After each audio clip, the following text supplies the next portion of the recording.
Bon, quand ça parle pas des Arabes, ça passe pas sur CNews, donc je vais vous demander de relayer l'histoire que je vais vous raconter parce que c'est absolument hallucinant et on va parler des amis de Cyril Hanouna et donc de Adrien B, de son ami Pierre. Non, il ne s'appelle pas Mohamed et Mustapha, je suis vraiment désolé pour la fachosphère de ce pays, mais nous allons parler de ce fait divers qui est absolument ahurissant. Vous êtes prêts ?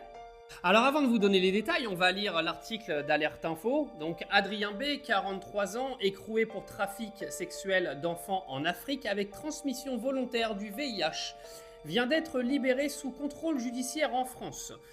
Délégué Mister France Picardie est proche de Cyril Hanouna, il reste poursuivi pour traite d'êtres humains, proxénétisme aggravé et exploitation sexuelle de mineurs. Bon, il s'appelle pas Rachid, donc automatiquement il va falloir expliquer les choses parce que du coup la télé n'en parlera pas. Alors faut que vous sachiez que cette histoire a commencé dès le mois d'avril 2025. Alors 4 hommes, âgés de 25 à 72 ans, ont été placés en garde à vue. Ils sont traités de traite d'êtres humains, de viol et d'inoculation du VIH sur leurs victimes mineurs et majeures. Ce qui est déjà hallucinant, c'est qu'il y en a qui ont déjà été libérés sous contrôle judiciaire, comme c'est étonnant. Rachid, lui, aurait attendu son procès dans les caves de la prison.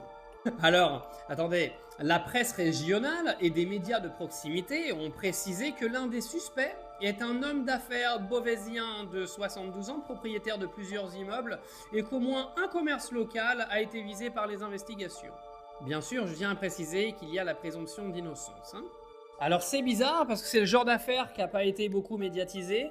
Vous vous rendez compte quand même qu'ils se sont chargés de violer des enfants africains, de leur inoculer le sida, et ça n'a pas fait la une de nos médias. Si ça avait été un noir, oui parce qu'il faut dire les termes, moi j'en ai rien à foutre de vos morales, si ça avait été un noir qui aurait commis ce genre d'action sur des petits blancs français, qu'est-ce que ça aurait été dans les médias? Alors petit rappel des faits pour retenir un petit peu toute cette affaire. Donc le cœur du dossier, c'est une enquête de l'Oise qui a été ouverte en avril 2025 avec les 4 mises en cause et des soupçons, parce que du coup c'est que des soupçons, tu comprends bien, d'inoculation volontaire du VIH, donc du sida. Fait rarissime et d'une gravité exceptionnelle, non sans deck. Adrien B, 43 ans, alors qui a été mis en examen, donc il sera jugé naturellement, mais libéré sous contrôle judiciaire. L'instruction se poursuit, donc oui, tu es libéré sous contrôle judiciaire quand tu aurais potentiellement violé des enfants et puis leur avoir inoculé le sida. Pourquoi pas? Après tout, la justice n'est plus qu'à ça près. Un autre suspect nommé publiquement par la presse locale, qui s'appelle Pierre Robert. Les autres identités n'ont pas été publiées par la presse nationale à ce jour, donc, parce qu'on est en plein examen, donc pour l'instant les noms n'ont pas été divulgués.